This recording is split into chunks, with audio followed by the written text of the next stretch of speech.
Bom dia, meu povo amado. Bom dia, bom dia. Boa noite, boa tarde, porque vai assistir depois, sei lá. Bom, bora pra mais uma leitura de Lucas. Falta mais quatro. É, não, isso. Falta mais quatro pra gente terminar essa semana. Então, bora lá. Se puder fechar os olhos. Agradecer por mais um dia. Agradecer por mais uma oportunidade. Agradecer por mais uma chance que o Senhor nos deu. Nos proteger, nos guardar, proteger aqueles que não estão aqui, proteger nossos familiares no Brasil. Obrigado por mais um dia de trabalho. Obrigado pela cama que o Senhor nos deu, pelo alimento que o Senhor nos deu, pela força, pela capacidade física, mental e espiritual que o Senhor nos dá diariamente para lidar com as situações do mundo, lidar com as guerras externas e internas. Obrigado por cada livramento que o Senhor nos deu. Obrigado por cada salvação que o Senhor nos dá diariamente. Muito obrigado, Senhor. Em nome do Senhor, amém. Amém, amém, amém. Bora. Lucas 20. Bom dia, varão. Oh, bom dia, varão. Muito bem, muito bem. Como é que você tá? Tudo bem, e você? Tô bem Bom dia, também. Michele. Bom dia, Daniele. Vamos lá. Em um dia, em um dia que ensinava o povo no templo e anunciava a boa nova, vieram os sumos sacerdotes com os escribas e anciãos. E lhe falaram assim: Dize-nos que autoridade faze estas coisas, ou quem te deu esta autoridade? Respondeu-lhes: Eu também vou fazer-vos uma pergunta. Respondei-me: O batismo de João vinha do céu ou dos homens? Eles refletiam entre si. Se respondemos do céu, ele dirá: Então, por que não crestes nele? Se ao contrário dissermos dos homens, todo o povo nos apedrejará, porque está convencido que João era profeta. Responderam então que não sabia de onde ele vinha. E Jesus lhe disse: Pois eu também não vos direi, pois eu também não vos direi com que autoridade faço essas coisas. Começou então Jesus a contar ao povo esta parábola. Um homem plantou uma vinha, arrendou-a depois a uns lavradores e partiu em uma viagem por muito tempo. No devido tempo, enviou os lavradores um servo para que lhe desse sua parte da colheita. Mas os lavradores o espancaram e o despediram de mãos vazias. Tornou a enviar outro servo, mas também este a espancaram, insultaram e o despediram nas mãos vazias. Mandou ainda um terceiro, feriram igualmente, e a este o expulsaram. Disse então o dono da vinha: Que farei? Mandarei meu filho querido, talvez o respeitem. Mas os lavradores, ao vê-lo, disseram entre si: É o herdeiro, vamos matá-lo, para que a herança seja nossa. Arrastaram-no para fora da vinha e o mataram. Que fará com eles o dono da vinha? Voltará e exterminará esses lavradores e dará essa vinha a outros. Ouvindo isso, disseram: Isto não pode acontecer. Mas Jesus, fitando neles o olhar, respondeu: Então, o que significa isto que está escrito? A pedra que os construtores rejeitaram tornou-se a pedra principal. Aquele que cair sobre esta pedra ficará em pedaços, e aquele sobre quem ela cair será esmagado. Nessa mesma hora, os escribas e os sumos sacerdotes quiseram prendê-lo, mas tiveram medo do povo, e que havia compreendido que era para eles que Jesus tinha dito aquela parábola. Começaram a vigiá-lo e mandaram espiões que se fingiam de justos para surpreenderem em alguma palavra e puderam entregá-lo às autoridades e ao poder do governador. Fizeram-lhe esta pergunta: Mestre, sabemos que falas e ensinas com retidão, e que não tratas as pessoas segundo as aparências, mas ensinas na verdade o caminho de Deus. É-nos permitido ou não pagar o tributo a César? Mas Jesus percebeu a astúcia deles e respondeu-lhes: Mostrai-me um denário. De quem são a imagem e a inscrição que ele traz? De César. Respondeu, replicou-lhes: Então, pois bem, devolvei a César o que é de César, mas dai a Deus o que é de Deus. Não conseguiram, não queriam surpreendê-lo em nenhuma palavra diante do povo, e, admirados com sua resposta, ficaram calados. Os saduceus e a ressurreição. Aqui o pessoal o tempo todo, em todos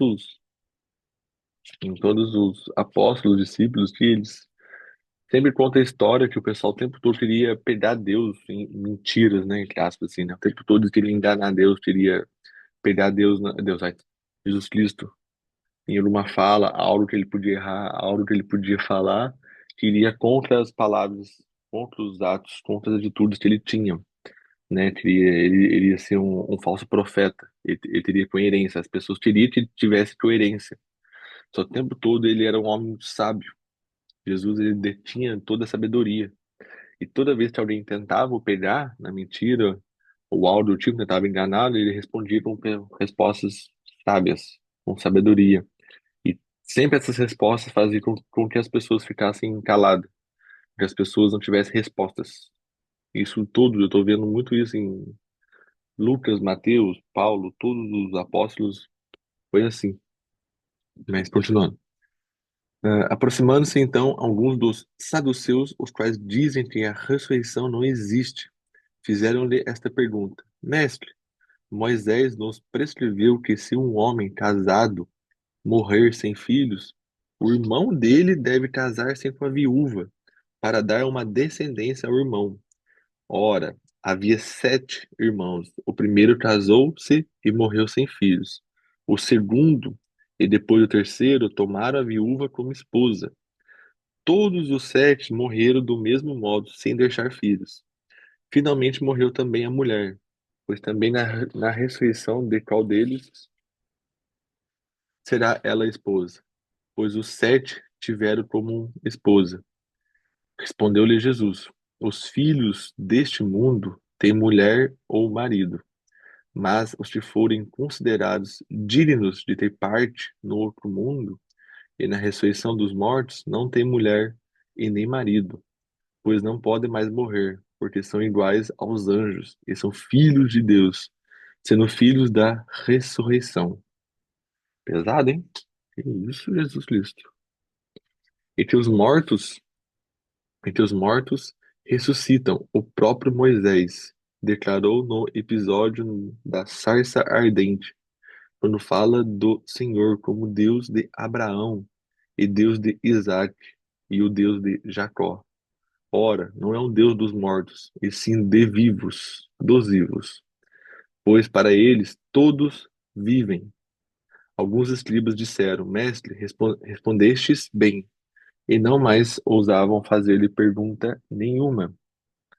Perguntou-lhes como pode dizer que Messias é filho de Davi, pois o próprio Davi diz no livro de Salmos: O Senhor disse a meu Senhor: Sentate, sentate, sentastes à minha direita, até que eu ponha teus inimigos debaixo dos teus pés. Se Davi o chama de Senhor, como pode ser seu filho?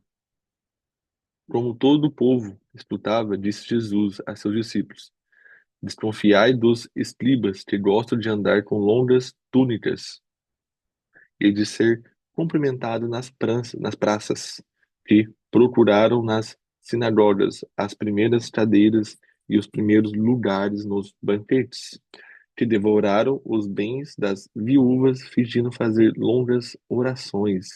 Eles receberam o castigo mais severo. Pessoal, novamente, todo o povo queria pegar Jesus em aula, queria pegar Jesus de alguma forma. As pessoas ainda não acreditavam que ele era o Messias, que ele era algo. Então, o tempo todo fazia perguntas bem persuasivas, bem cativantes, perguntas bem questionáveis, que somente ele, com a tamanha sabedoria, poderia responder da forma que ele respondeu todas as perguntas. E é muito interessante ver isso, porque a gente tem que aprender muito com Jesus, questão de fazer as perguntas certas e ter as respostas certas. O Pablo Marçal fala muito sobre fazer perguntas, né? Sempre fazer perguntas. Vai fazer algo, faz pergunta. Quer conhecer alguém, faz pergunta. Vai investir numa empresa, faz pergunta. Vai fazer algo, faz pergunta. Pergunta o tempo todo, resolve tudo, cara. Mas é saber fazer as perguntas certas. Nós às vezes não sabemos fazer as perguntas certas, às vezes a gente vai pensar nas perguntas certas depois que comete o erro. Depois a gente faz as coisas, a gente se pergunta, por que eu fiz aquilo? Mas qual o motivo? O que que me orientou? Por quê? O que que eu tenho a ganhar com isso? O que eu tenho a perder? Quem me motivou? Quais são minhas crenças? Quais são meus problemas? Quais são os limites desse novo projeto? Entende? Então, a gente tem que tomar muito cuidado com as perguntas que fazemos e com a resposta que damos. Mas ao mesmo tempo é muito importante. Tudo que a gente for fazer, a gente se perguntar, né? Por que eu quero isso? O que eu ganho com isso? Até onde eu posso chegar com isso? Eu posso vender isso? O quão isso vai tirar meu tempo? O quão isso vai tirar minha paz? Eu realmente devo fazer isso? Eu mereço isso? É o que Deus quer? É o que minha esposa quer? Sabe? Então, quanto mais perguntas você faz, mais aquilo vira desinteressante. Sabe? Você tem, quero, por exemplo, nós moramos aqui na França. Quero ir pro Brasil. Aí a gente começa a fazer perguntas. Por que eu quero ir pro Brasil? Quanto eu vou gastar? Qual lugar eu vou ficar? Que mês que eu vou? Consigo férias no meu trabalho? Quem que vai pagar meu aluguel da casa? Quem que vai cuidar da minha casa? Quem vai cuidar do meu gato? Quem que vai cuidar disso? Quem que vai cuidar daquilo? Sabe? Então, quando a gente começa a fazer perguntas sobre tudo, a gente começa a pensar melhor nas atitudes que a gente vai tomar. Seja ela, como eu falei, ir para o Brasil, seja ela um novo trabalho, seja ela um novo relacionamento, seja ela um novo amigo, seja ela uma nova empresa, não importa. Então, quanto mais perguntas nós fazemos, mais claro vai ficar as coisas em nossas vidas. Então, sempre é saber fazer perguntas e saber também responder as perguntas que nos vão fazer. Então, o pessoal, na palavra dos apóstolos, do testemunho, dos discípulos, era sempre isso. O pessoal tentava pegar muito Jesus para as perguntas. Todo mundo perguntava as coisas para Jesus o tempo todo. Perguntava as coisas para Jesus, sempre tentando pegar ele em algo. E ele sempre respondia com tanta sabedoria. Nós devemos aprendê-lo. E é isso. A palavra de hoje foi Lucas 21, Lucas 20, perdão, Lucas 20. Amanhã teremos 21. E é isso. Alguém que tem algo para acrescentar? Daniele, Dibral, Marcelo, Michele, Willig, algo para acrescentar?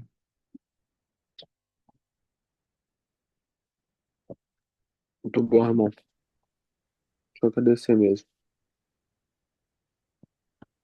Bom, acho que é isso então.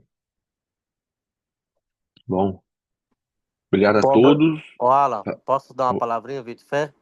claro, Obrigado. Bom dia a todos. Cheguei aqui por último, né? Mas acabei pegando um código aqui, Vitor Fé, entendeu? Sobre isso aí que o Alan falou, sobre Jesus, né? Que ele tinha uma palavra para cada momento, né? E uma palavra de sabedoria. E é isso, cara. É o que eu ando procurando, entendeu? Tem uma palavra de sabedoria para cada momento. Que às vezes a gente vai pela emoção e acaba não observando a sabedoria que Deus nos deu. Mas é isso. Foi boa a palavra. Cheguei no final, mas já peguei um código valioso aí. amém, amém. Muita gente tem muito costume de agir pela emoção, tanto seja ela emoção boa, emoção ruim. É ruim, às vezes já age muito pela raiva e pela emoção boa também. Às vezes a pessoa tá tão feliz, tá tão bem com ela mesma que ela quer agir pela emoção. Por exemplo, a pessoa quer mudar tanto de vida, ela tá emotiva e ela quer mudar de vida, mas para ela estar emotiva, ela acaba se auto se auto-torturando, se auto-machucando, porque ela tá agindo pela emoção. Emoção, quero mudar de vida, eu vou comprar aquele curso, vou comprar não sei o quê, vou comprar uma casa, vou fazer isso, mas ela tá emotiva, ela tá agindo pela ação. Então, uma pessoa que não tem seu próprio autogoverno, não se governa de suas próprias emoções, é uma pessoa falha, que ela falha com ela mesma o tempo todo. E saber ter respostas certas, cara, é muito complicado, né? Igual a gente tenta acompanhar muito Jesus Cristo, né? Igual o William falou, ele tinha uma resposta certa para cada momento. Ele guardava a resposta certa para cada momento. E isso que a gente tem que aprender muito. A gente saber usar a palavra certa, a resposta certa, no momento certo, na hora certa. É isso que é muito difícil no mundo de hoje. Ô, Alan, só ajudar uma outra coisa aqui. Você acabou falando uma coisa aí, cara, me veio na mente na hora. Pra você ver algo interessante como é que Jesus era, né? Ele estava simplesmente ali passando e os fariseus trouxeram uma mulher para ele julgar e querendo tacar pedra nela. E aí Jesus começa a riscar no chão, escrever algo no chão que ninguém sabe até hoje o que que ele estava escrevendo. E aí, cara, ele vira para a mulher cai nos pés de Jesus e ele pergunta para ela, mulher, aonde estão os seus acusadores? E os fariseus ficam ali espantados e ninguém fala nada, porque todo mundo fica calado quando Jesus fala. É normal, né? Notório isso, que quando tem alguém de autoridade ou alguém com muita sabedoria, as pessoas vão parar para poder ouvi-la ou respeitá-la, né?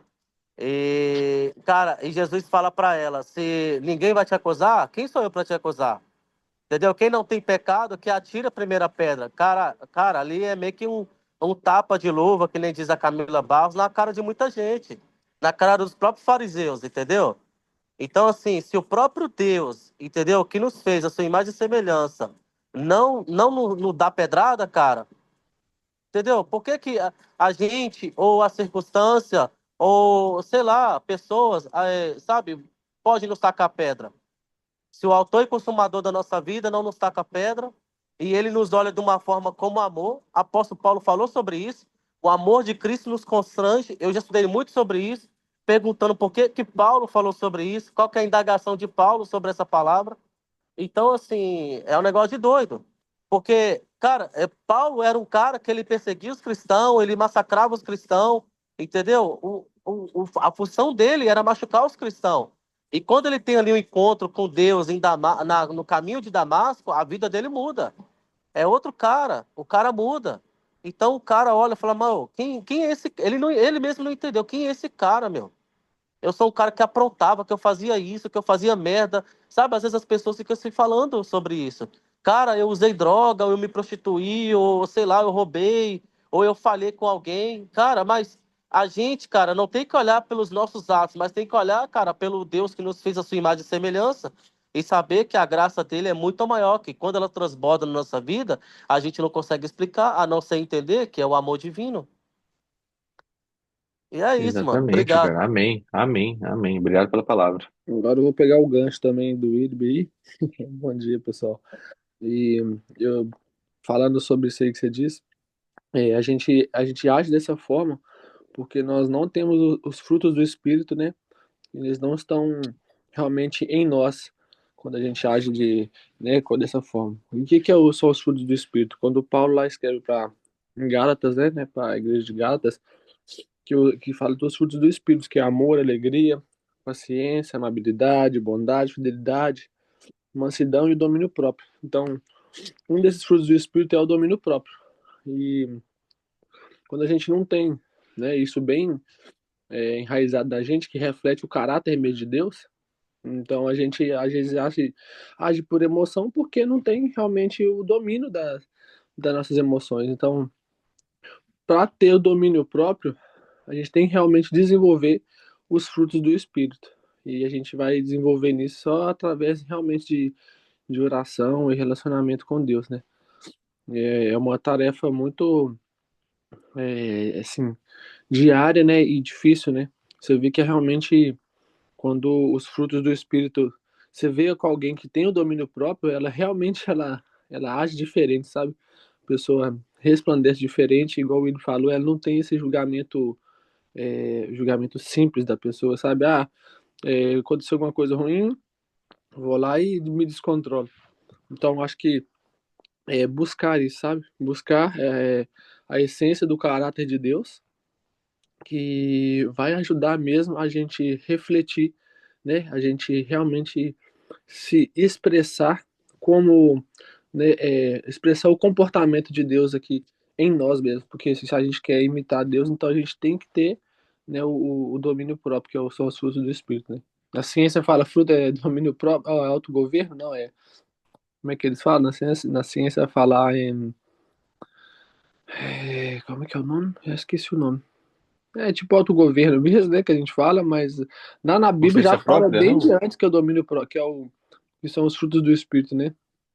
Então, é Acho que isso. acho que é consciência própria que eles falam, não sei.